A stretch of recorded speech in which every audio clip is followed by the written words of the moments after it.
they are very organized and whatnot. So it can bring a lot of depth to the 4 if they go there. Allow yourself to be fully you and not try to pretend to be somebody else, just to belong. Could you every day tell yourself a few things you love about yourself genuinely? Welcome to Anyways, a podcast all about the Enneagram. What we love about the Enneagram, how we're growing with the Enneagram, and also what we're learning with the Enneagram. My name is Zach. I'm one of the co-hosts, along with my wife, Laura, who is a certified Enneagram coach. Hi, friends. Yes. Okay, so we have been doing a couple of different resource points episodes talking about what all the different types go to in the past. Today we're going to be talking about the number 4, which we will just do this in the first part like we did the one with the 3, where we talk about the 4 going to the 1. Yes. So the 4 is the individualist. We will kind of refresh you after the lightning round questions. But that type uses 2 resource points in stress and in health, but we're going to talk about ways they can use them both as a resource. And so type 1, the improver, is one of their resource points. So we will talk about that today. First up, though, I have the lightning round questions. Let's hear it. Our kids go back to school this week. I'm sure many of you, maybe your kids have already gone back, are going back soon. So in honor of that, I'm excited. I'm ready for it. Zach, are you ready for it? Yes, so much so. Yes, I'm sure everyone can relate. Okay, what was your favorite school lunch growing up? My favorite school lunch? Yeah. It was the Tony's Pizzas. Oh, It was awesome. I remember when I got to middle school, if you wanted to eat pizza every day for lunch, you could eat pizza every day for lunch. And I thought that was the coolest thing. So they were individual wrapped Tony's Pizzas that were like those little like deep dish looking things, just miniature style. Did you do them every day? I bet there was a week that I did them every day. Which just cheese or a different flavor? Cheese or pepperoni. Yeah. Solid. I know really our good. kids, no offense to Marshall, we love the school, but our kids have grown not to like the pizza because they get pizzas on Fridays and they're like, we don't actually love the pizza day. Yeah. So, Which is I don't know what's going on with that pizza. No, what about you? Mine would be popcorn chicken. Oh. But I feel like I maybe packed my lunch more than not. Yeah. I did by high school. I was packing my lunch. Well, I wasn't packing my lunch. My mom was packing my lunch every day. In high school? In high school. Wow. I know. I won't be doing that, Jonah and Hadley.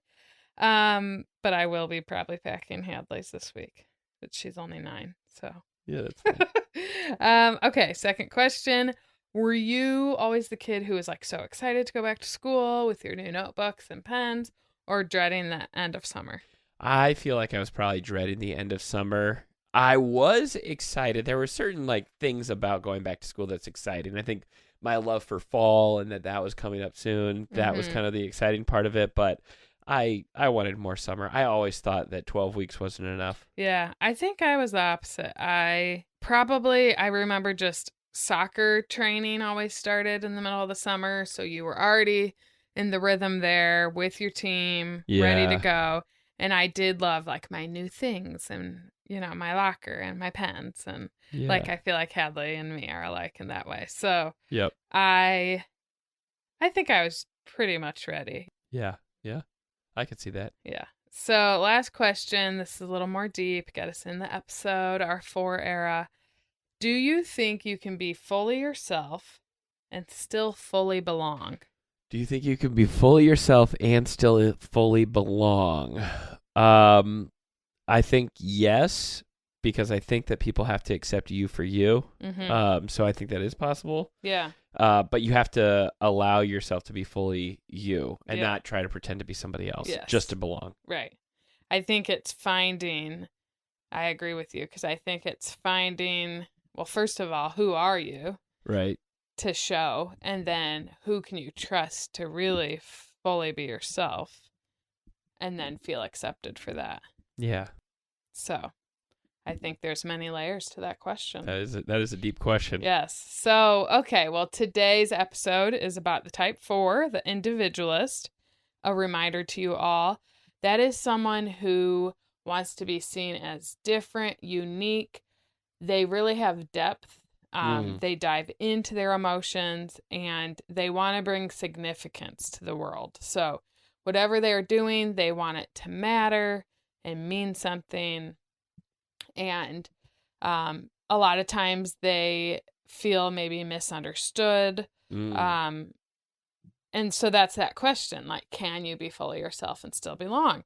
Well, what if you feel misunderstood? Can you feel like you belong if you're misunderstood? Yeah. But I think that people just have to understand that you are who you are. I don't know, like you might feel misunderstood, but in talking to people, I feel like then you can bridge that gap of the misunderstanding and help them to understand you better. Yes, I guess. Exactly. So you have to be willing to do that. So, but growth for a 4 doesn't make them less deep, less emotional or creative, because remember, they are very creative and can be like a little more sensitive or just like aware of their emotions. But growth for them helps make them feel a little more grounded, purposeful, and connected without needing their feelings or uniqueness to define them solely. So we want to talk about ways to help them be grounded and in action in this episode. So the first myth we're going to talk about is I need to feel inspired before I can take action. Oh, okay. You don't always need that inspiration. You can probably take action and then come to it. Yeah, or some things just aren't going to be inspiring and you still have to do them. Okay.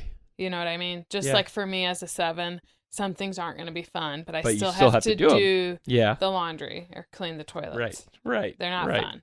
But so for a 4, it might not be the most significant thing they've done that day, but they still have to find ways to do it. So one question is, why do you think those repetitive, ordinary tasks could be especially difficult for a type 4?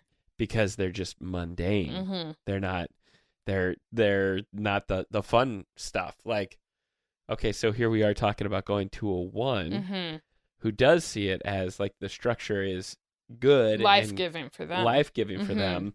And you're talking you as a 7. I know that this is an episode 4, but you as a 7 will also have to go to a 1. Yes. And the 4 has to go there. Yeah.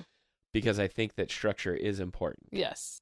And I think that our society relies on structure. Actually, us as humans rely on structure too, so much so that even an infant, and I remember when our kids were babies, when they got on a good feeding pattern, they actually slept. Yes. And it was because of you. You did some structure. Mom's on Call. I recommend the book to anyone who has a little infant. But it's so funny because it's like it doesn't matter. They were maybe weeks old, but because of that structure in their life, they were better off. Yes. For everything, every aspect of their life.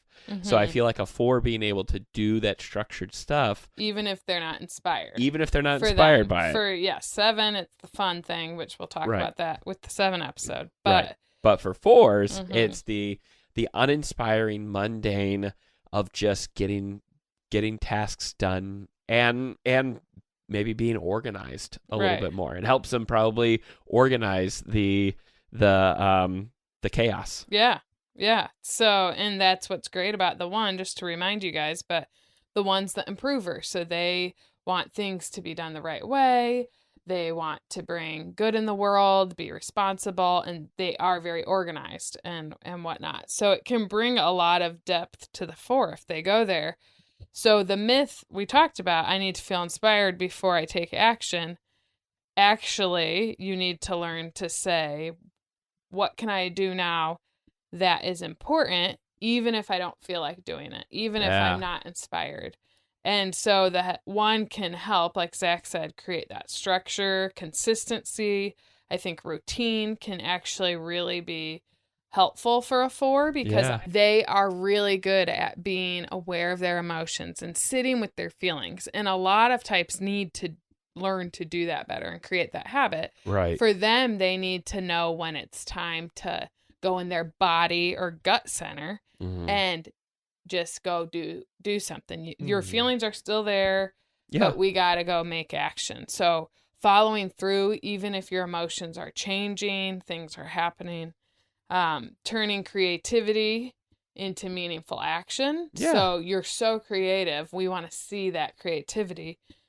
Do the thing. Yeah. And then it helps develop that healthy discipline. So what could change for a 4, I'm just wondering, like for them listening, what could change for you if you stopped waiting for the right feeling and simply took the next step? So instead of waiting till you feel inspired or emotionally ready to take the action. Yeah. Start. Just do. Yeah. Just go for it. Yeah. And sometimes it's think of the 1 in the way like it's the right thing to do. I have to be responsible now.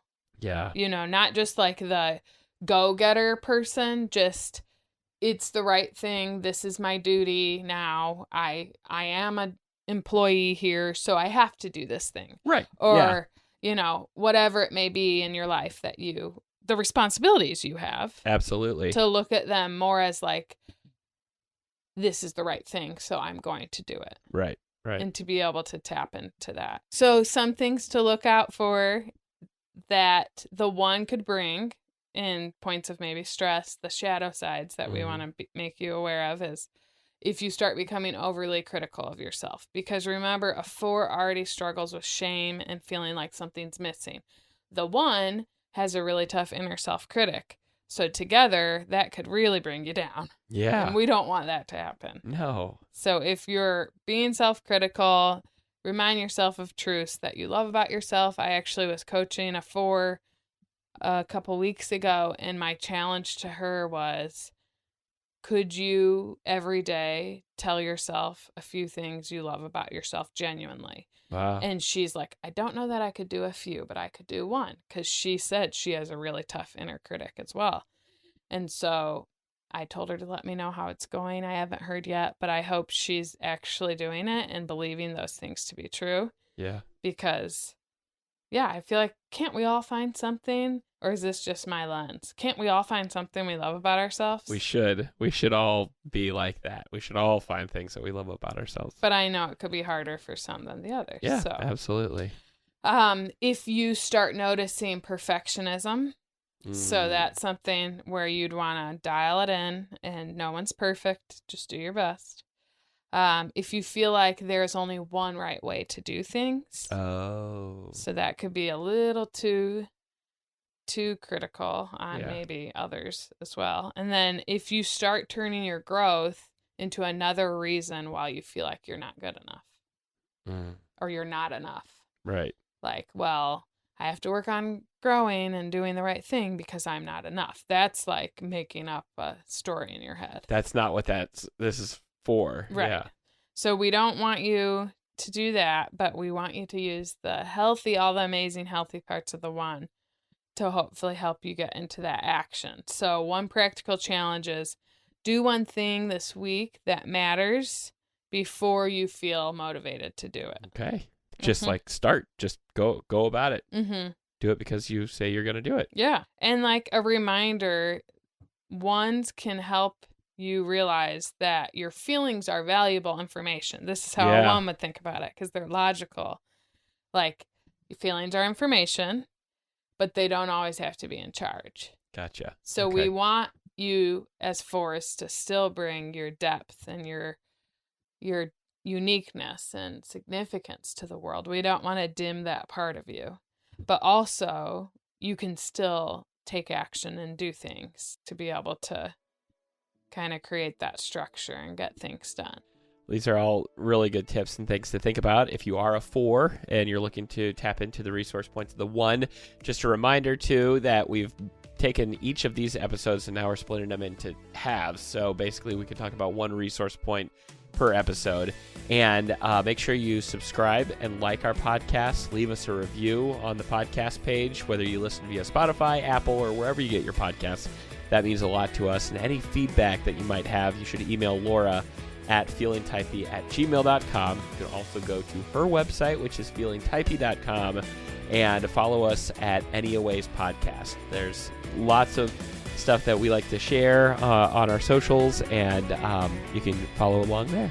Yes, so we look forward to diving in next week about the second resource point for the type 4, the type 2, and we look forward to it. So Keep shining your light, friends. Until next time.